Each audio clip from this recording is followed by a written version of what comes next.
Good morning, everyone. Thank you for joining us for today's webinar, IT Audit, Evolve, and Stay in the Game. My name is Claston Brown, an IT auditor with Symptai Consulting.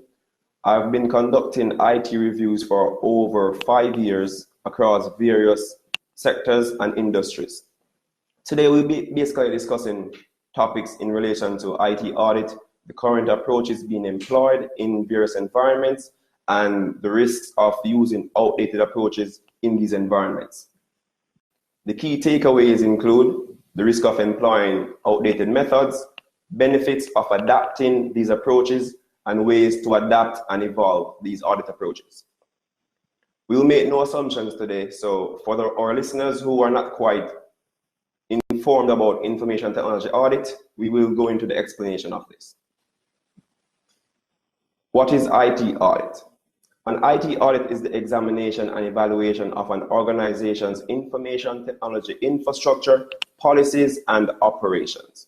Information technology audits determine whether IT controls protect corporate assets, ensure data integrity, and are aligned with business overall goals and objectives. We're in the 21st century.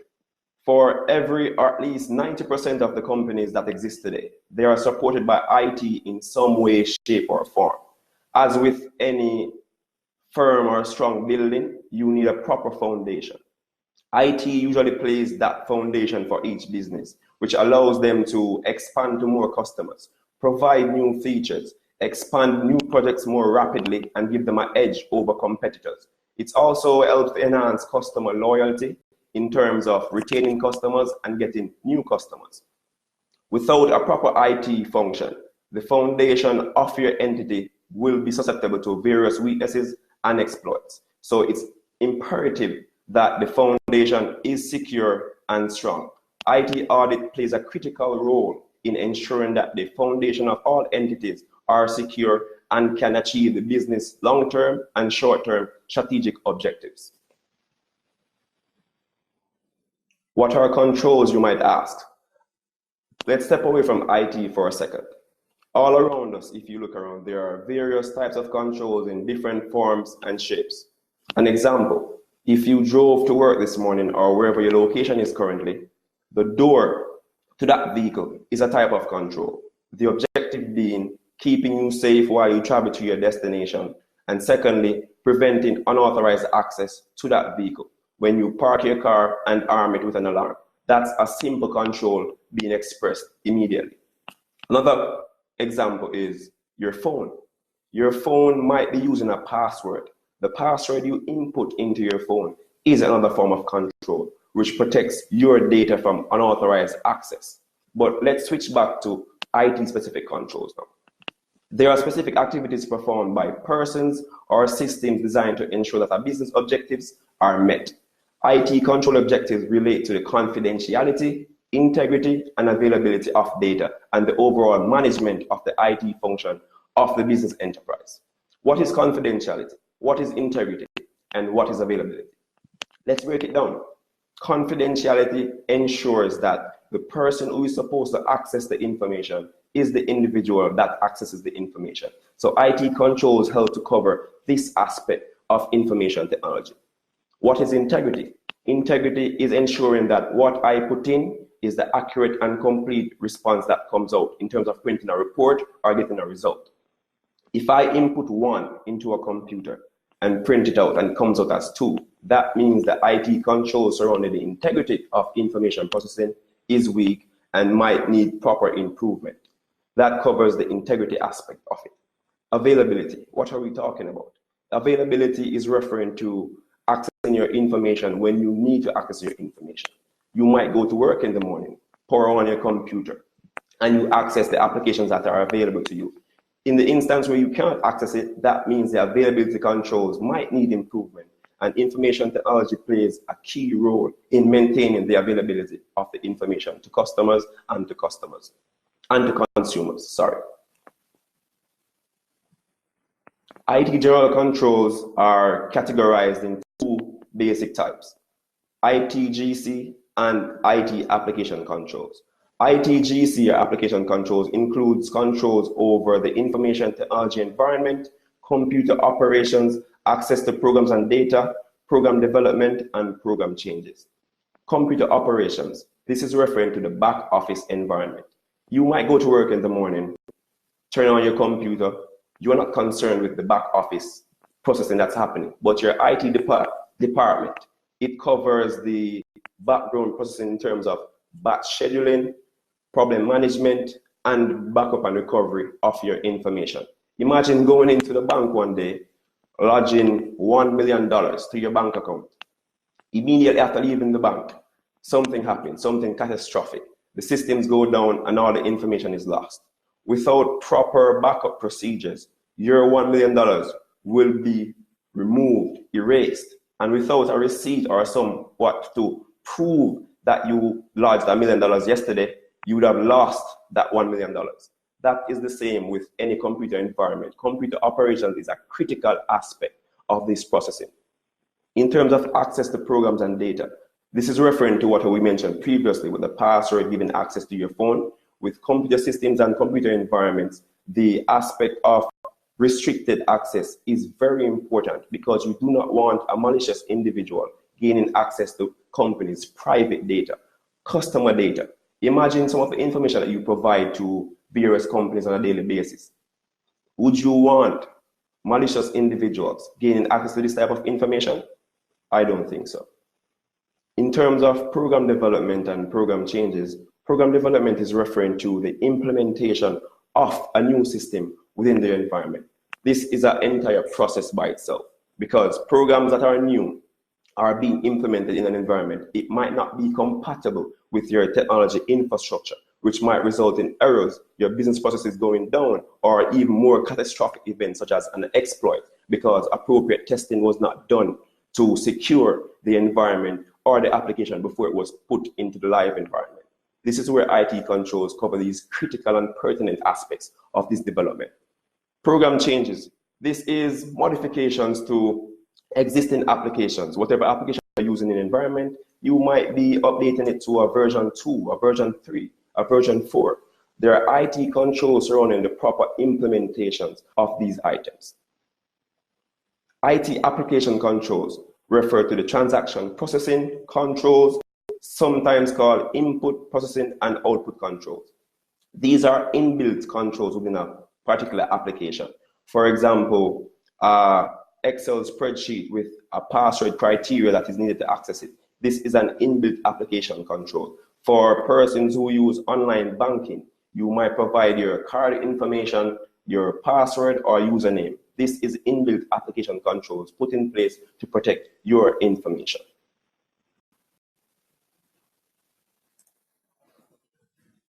IT control assessments. This is getting into the meat of the matter. This is where the information technology auditors come into play. Ideally, auditors are charged with a very big responsibility. We are there to help provide a result or report, basically providing a view of what's happening within an environment for a company. Business personnel are not concerned with the IT infrastructure. They are not concerned with what's happening with the IT systems on a daily basis. They want results. They want to know that their customers are getting what they need to do and revenue is being generated.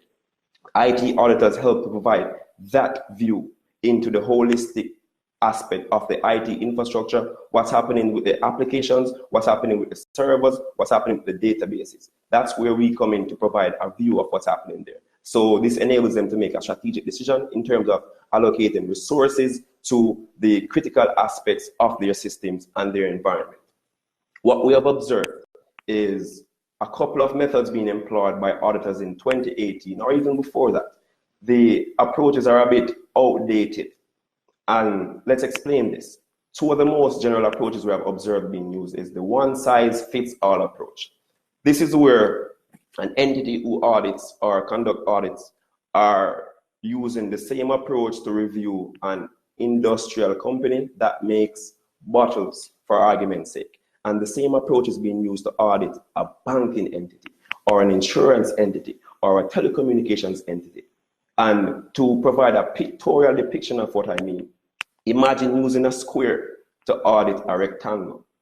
If you put the square over the rectangle, you can see gaps immediately at the side of it. That is the same being happening within environments now in terms of IT audits and reviews.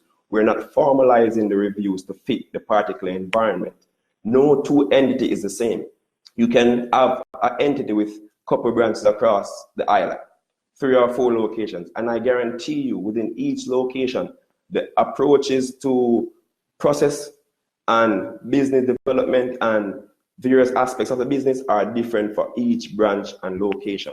So how can we be using the same review method to review different companies, which might be different in their processing and their IT information? The other approach is also the checklist approach. The checklist approach is basically identifying what controls exist within the environment. So we come in and say, the person has password parameters, yes. They have backup and recovery policies and procedures, yes. However, we do not determine the adequacy of these policies. We do not determine the adequacy of these controls in achieving the objective and reducing the risks being exposed to the entity. So you can see immediately that these two approaches might have some gaps in between, which exposes the company being reviewed to various types of threats that they might not be aware of. The evolution of IT landscape and associated risks. How has the IT landscape evolved since? A company that was started in 2001 is not the same company in 2018. Even a company started in 2010 is not the same company in 2018. So how can we be using the same methods to review the company from 2010 in 2018? The risks that we were referring to or the controls that we were looking at in 2010 have evolved since. They might be completely different in 2018. So the methods that we would be using back then would not be covering the aspects of the results of the controls in 2018. Think about it as the glove approach, which is what I like to call the glove approach. This is where you fit the audit review to the entity that is being reviewed.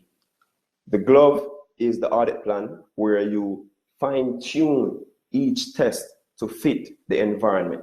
As an auditor, I think it's our responsibility to understand a company's environment more than the person's operating in the environment.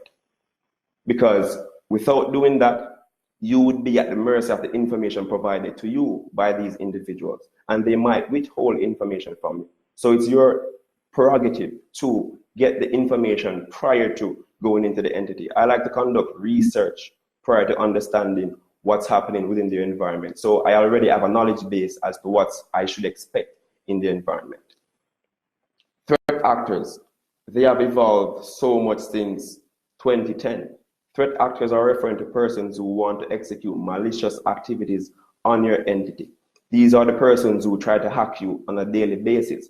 I'm not sure if you're familiar with espionage. This is where companies hire hackers to try and infiltrate various companies to pull information and send to them so they can get a head start on their competitors. It's happening currently as we speak. Even countries are doing it, where they have a dedicated area or a dedicated company that tries to exploit weaknesses in various infrastructure in other countries and pull information so they can get an head start on what's happening in that environment. The same is applicable for the countries, the companies, and the individuals. You having a phone in your hand exposes you to cybersecurity risks. Once you're connected to the internet, you're exposed to these type of risks. So we should not think of it as, oh, a company is what this matters to. No, you, the individual, this is affecting you right now as we speak.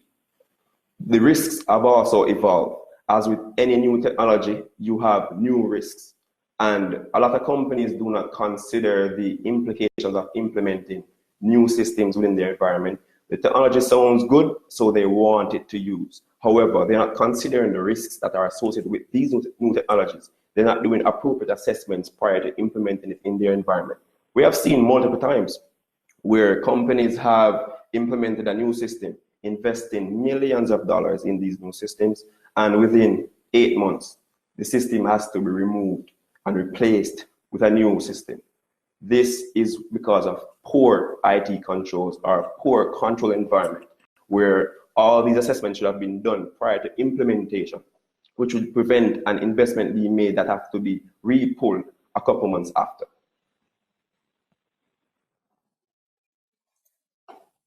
Data. Data is the new currency. Believe it or not, the most valuable thing globally now is data. You might know that Google pulls your information on a daily basis. And I can give you a perfect example. Have you ever been in a conversation with your friends, speaking about something random, and the moment you turn on your phone or the web browser, you see the same thing that you spoke about in the conversation come up as an advertisement? That's because they're continually listening to your information, collecting your data, collecting your email information. All the information on your phone is being used to monetize and provide revenue for these various companies. So why wouldn't we want to implement adequate protection of data? If you think about it, if the regulators require that each customer that's doing business with a company is required to provide them with a report. So I'm coming into a company to do some business. If the regulators require that the company then provide me with a report in terms of their technology infrastructure, in terms of the control that they have in place to protect my data, how many companies would be willing to provide this information? And that's just for argument's sake. And ideally, this is what should be happening. Persons should be requesting this type of information from companies. Companies should be readily providing this information to customers, because I am giving you my money, I am giving you my business. It's only right that you give me information in terms of how are you protecting me from these hackers that might be there trying to exploit me. Data protection. I know that over the last couple months, there has been a huge push regarding data protection with GDPR fines and all this being implemented. Companies and countries have a renewed motivation to implement proper data protection. And my personal perspective is that it should not take a regulator to push you to implement good controls. You should just naturally think that for the sake of my business and the sake of protecting my customers, I implement good controls in my environment. It should not be a compliance person who tells me to do it. It should not be regulators. It should not be the fear of fines and penalties to push me to implement good controls within my environment. And this is where IT audit plays a significant part in helping to protect customer data. Because sometimes, to be honest, the business leaders are not aware of what's happening on the control activities level. They don't know what's happening because they're not there. They're more caught up in executing strategic roles, executing strategic objectives, ensuring that the business has a plan for the next 5 years. That is what they're concerned with. However, IT audit helps to provide a view on all of that. This is always important, and it's important in reducing the attack surface of a company's environment. So basically, entities use IT audit to help you to know what's happening. If you have an exploitation that was implemented because of a new system that you put in, IT audit or IT audit reviews has the responsibility of identifying that exploit before a potential attacker identifies it and exploits you. So you see that the importance of IT audit is even more significant now. And with complete digitization activities being executed by individuals, it shows that more exploitation will be apparent. And we're moving to an age where everything will be digital. Imagine flying overseas one day for vacation, random travel. You provide your travel information to the customs official, they allow you into the country. However, while in that country, you did some transaction somewhere where your information was compromised. And because of that, they now had access to all your data on every system that exists in the world. And they delete that information. You not knowing what's happening, you're enjoying your vacation. You then proceed to leave the company or country, sorry, and you go to the customs officials and provide your travel documents.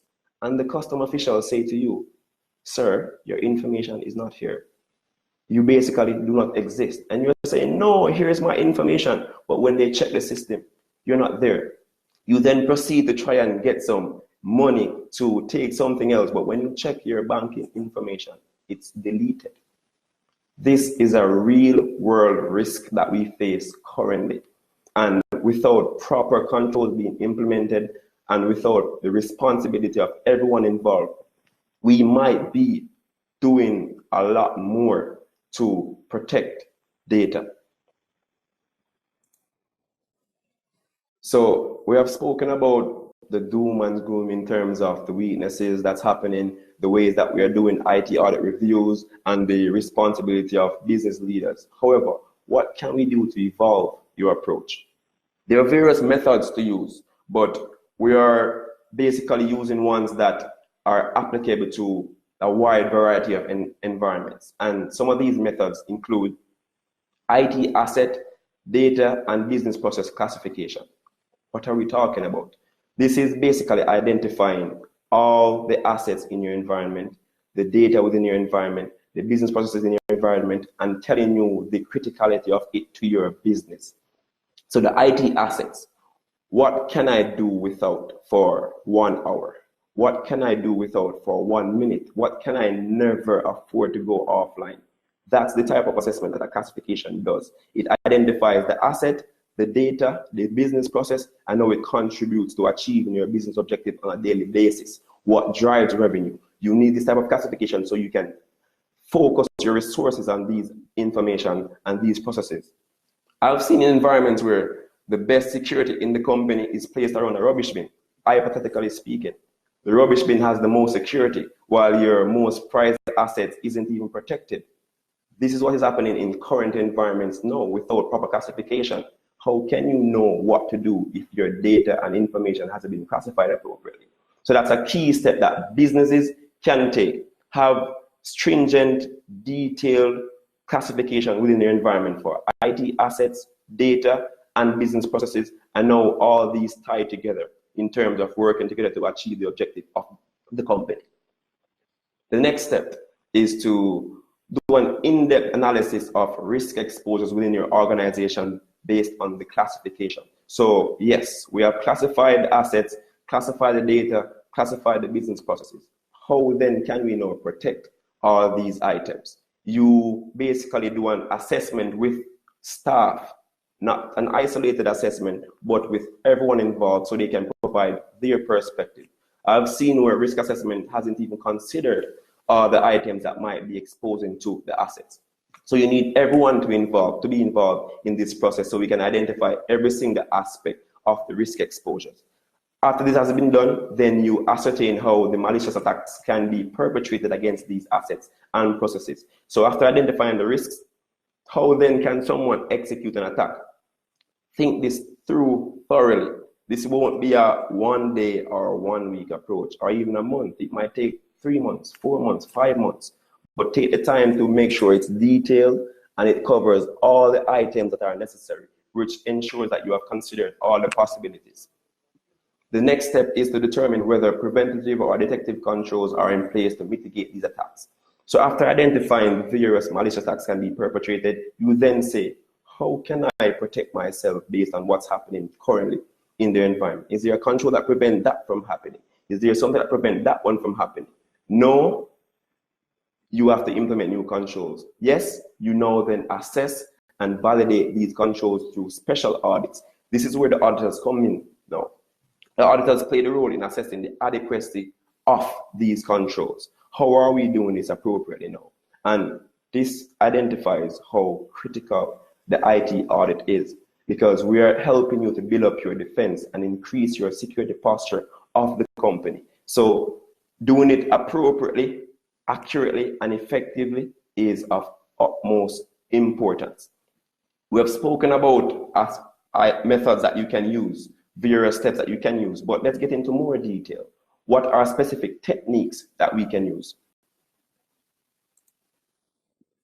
That technique being attack path mapping. We have done research on various environments. Attack path mapping is one of the good approaches that I think can be employed by various companies, various IT audit companies, various IT auditors specifically. What does this include? We have probably covered it in the previous slide, some of the steps that you might want to take, like listing highest assets by criticality that potential attackers could target. This is similar to the classification mentioned previously, where you list all your highest assets and the ones that attackers would want to target. And in terms of want to target, it means the information being processed by them. What business are you involved in? My critical asset might not be the same as another company who does sugarcane, as well as the sugarcane company assets might not be as important to the person in hospitality and tourism. So you have to consider the business that you're, or the industry that you're operating in, identifying what the most critical information is to you, what holds this critical information, what assets have this information, and how it can be exploited. The next step is identifying paths an attacker could take to access highest assets. So this is assessing each entrance or door to your asset. Is there internet connection? Can it be connected to via Wi-Fi, via RFID? Whichever way someone can access or gain access to your system or asset, please identify all the possibilities. After doing that, you validate the attack path through focused technical testing. Someone might say, what do we mean by focused technical testing? This might be vulnerability assessments. It might be penetration testing. And then you might say, we don't have the technical expertise to do it. That is why you have companies out there to provide these services. Symptai, for example, can provide these services. So you don't have to be concerned with these items. Ask a service provider to give you these services so they can give you a more focused test, so they can provide you the feedback that you need to make your strategic decisions in terms of resolving and mitigating these issues. The next step is identifying controls to decrease the likelihood of attackers exploiting weaknesses and increasing the probability of detection. I've noticed that companies do not place as much emphasis on detection controls, logging and monitoring. They might have logging and monitoring, but they do not review the audit logs. We have seen audit logs with many alerts, but no one looks at it. Why put in the control if you're not using it? So detection is very important. You have companies now as we speak that are being exploited, but they do not know because they aren't reviewing the audit logs to determine whether or not they are being attacked. Next step is to assess how preventative controls can reduce opportunities and create choke points. Preventative controls, what are we talking about? This is the password parameters that restrict access. This is the authorization mechanisms within your system or within your environment. Are you allowing who is supposed to access the application? Are you allowing other persons to access the application? And that brings me to a key point. Another item that we haven't seen in environments a lot is a user access matrix. What is this? A user access matrix basically outlines what the access should be for each individual within your environment. So for the manager, for the staff, for the auxiliary staff, what access they are to be aligned to within any application that they'll be added to. Normally, this is left up to the administrator. That's the person who configures the user access for the individuals. And without them having in-depth knowledge of the application, they might assign rights that the person isn't even supposed to have, which opens up another can of worms, such as fraud, because I have more access than I'm supposed to have. And in this assessment, IT audit plays a critical role also, because we're supposed to identify where users are being given excessive rights. And being given excessive rights open up a huge risk of fraudulent activities. And sometimes the excessive rights that they get allows them to remove audit logs. So they can execute their malicious tasks and then remove evidence of this. This is why user access matrix is even more important. The next step is identifying opportunities and recommending controls that will make attacks more arduous and present a higher chance of detection. So let's not be fooled. There's no foolproof way of eliminating attacks. We can forget about that immediately, unless you're going to not delve in the world of information technology. That's the only way to remove attacks completely. But what you want to do is reduce the probability of attacks. You want to make it even more difficult for the attacker to gain access to your system. You want them to spend even more resources, more time to attack your system, while this might divert them from doing other entities, attacking other personnel. So you want to reduce attack surface and also increase the difficulty of attacking your entity. So after doing the assessment, the opportunities for implementing controls is where the auditor would come in. So I recommend what's the best control that you want to implement in your environment based on the risk being faced and the objectives of that particular process.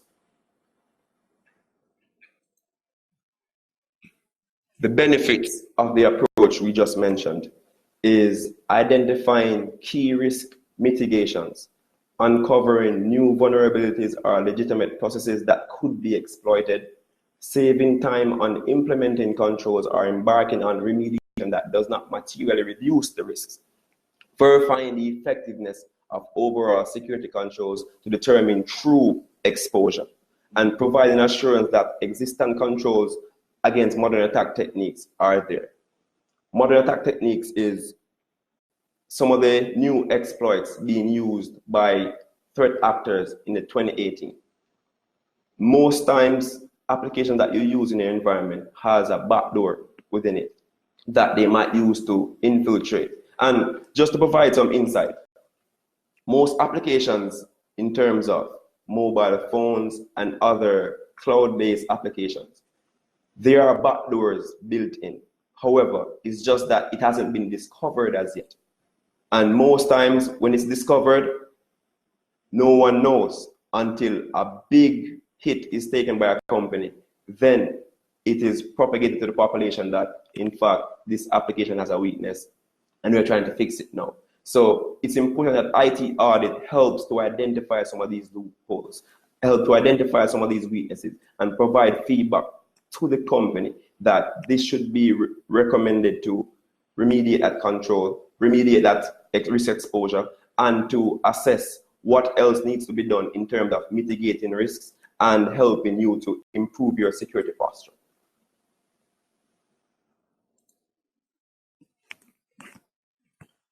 Now to conclude, what's next after we have spoken about all these issues and resolution? For auditors, it's to determine whether or not your IT audit approach is effective in assessing and evaluating today's IT environment. What can I do differently? It's being introspective. Am I covering all the aspects that I need to? Am I doing proper research prior to reviewing a client? Am I looking at the systems holistically, or am I looking at particular aspects of the system? This is important for auditors to look into before they conduct their next reviews. Ascertain whether additional skill sets are needed. Am I equipped to address the risks I'm faced with? Am I equipped to assess the controls that I'm seeing in a particular system or a particular environment? This is what needs to be considered. And for the business, consider audit as critical to your business achieving its short-term and long-term strategic objectives. Audit is the partner of the company. We are helping you to improve your security posture and helping you to be more effective in achieving your objectives. The other misconception is that auditors are your enemy. We are not. We're here to help you. We are here to help you to reduce the risks and improve the integrity of business processes. And these risks most times can be detrimental, and the most significant impact a company can face based on risk exposure is reputational damage. There are companies that haven't even recovered from reputational damage, and that's one of the key aspects of the business landscape today, maintaining reputation of being integral to achieving customers' objectives and helping to provide quality services to customers. Without this, the business will be dead. Think about this. Imagine making an investment on a new house or apartment. You spend an exorbitant amount of money to build this property. You then invite some security personnel to secure your perimeter. However, for the area that you live in, the company has implemented security for 99 houses. And based on those implementation, each house only has 2 doors, one at the front, one at the back.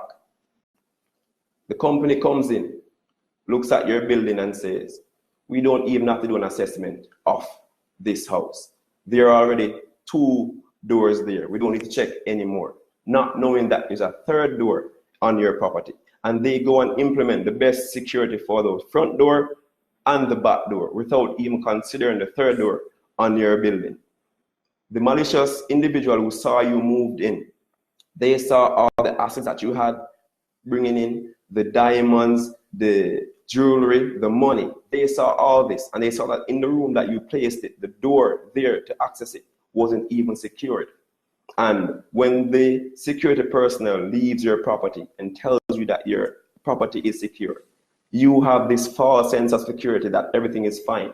And when you leave, the attacker goes in, take your assets, and leave. Upon leaving, you coming home, you don't even consider looking into the room because you think your property is secure. And 3 months later, you then go in and check. Your prized assets already been taken. I know this is probably a far-fetched example. However, this is happening currently in environments across the globe where they are being exploited and they do not know what's happening in the environment. Please do not be that individual. Take the time to understand the environment you're operating in. Take the time to review all the controls. Take the time to equip yourself with knowledge needed to execute effective and efficient audit reviews.